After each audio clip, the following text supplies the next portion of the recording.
தற்போது ஒரு அண்மை செய்தி.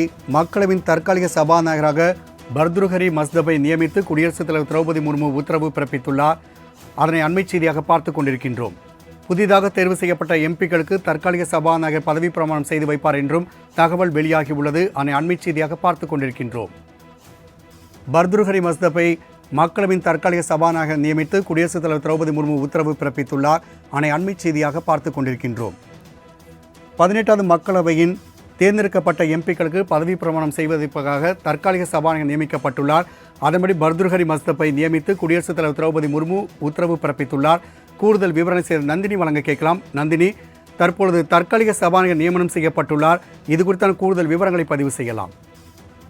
வணக்கம் ராம்குமார். மக்களவையின் தற்காலிக சபாநாயகராக பாஜகவின் பர்துருஹரி மஸ்தப்பை நியமித்து குடியரசுத் தலைவர் திரௌபதி முர்மு தற்போது உத்தரவு பிறப்பித்திருக்கிறார்.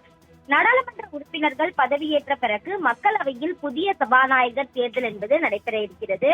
இந்த நிலையில்தான் தற்போது தற்காலிக சபாநாயகரை அறிவித்து தற்போது குடியரசுத் தலைவர் உத்தரவு பிறப்பித்திருக்கிறார். பாராளுமன்ற சபாநாயகர் தேர்தலை பொறுத்தவரையில் வரக்கூடிய 26ஆம் தேதி நடைபெறும் என மக்களவை செயலகம் அறிவித்திருக்கிறது.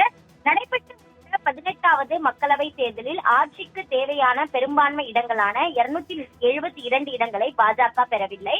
240 இடங்களை மட்டுமே பெற்றுள்ளது. இதனால் தேசிய ஜனநாயக கூட்டணியின் அங்கம் வகித்த தெலுங்கு தேசம் கட்சி, ஐக்கிய ஜனதா தளம் கட்சி மற்றும் சில கட்சிகளின் எம்பிக்களின் ஆதரவுடன் ஆட்சி அமைத்திருக்கிறது. பிரதமராக மூன்றாவது முறையாக பதவியேற்றுக் கொண்டிருக்கிறார். இந்த நிலையில்தான் 18வது மக்களவையின் முதல் கூட்டத்தொடர் வரக்கூடிய 24ஆம் தேதி தொடங்கி ஜூலை 3ஆம் தேதி வரை நடைபெறுவதாக அறிவிக்கப்பட்டிருக்கிறது. இதில் முதல் 2 நாட்களும் புதிய எம்பிக்கள் பதவியேற்பு நடைபெறுகிறது. புதிய எம்பிக்கள் பதவியேற்புக்காக தற்காலிக சபாநாயகரை குடியரசுத் தலைவர் திரௌபதி முர்மு நியமிப்பார். அந்த வகையில்தான் தற்போது தற்காலிக சபாநாயகராக பர்துருஹரி மஸ்தப்பை நியமித்து குடியரசுத் தலைவர் திரௌபதி முர்மு உத்தரவு பிறப்பித்திருக்கிறார். இவரை பொறுத்தவரையில் புதிய எம்பிக்கள் பதவியேற்றுக் கொள்வார்கள். தற்காலிக சபாநாயகர் தலைமையில் இந்த பதவியேற்பு என்பது நடைபெறும். புதிய சபாநாயகர் தேர்தலை பொறுத்தவரையில் வரும் 26ஆம் தேதி நடைபெற இருக்கிறது. அதற்கு முன்னதாக நாடாளுமன்ற உறுப்பினர்கள் பதவியேற்பை பொறுத்தவரையில் தற்காலிக சபாநாயகர் தலைமையில் நடைபெறுவதையொட்டி அதற்காக தற்காலிக சபாநாயகராக பர்துருஹரி மஸ்தப்பை நியமித்து குடியரசுத் தலைவர் திரௌபதி முர்மு உத்தரவிட்டுள்ளது குறிப்பிடத்தக்கது. நந்தினி, தகவலுக்கு நன்றி.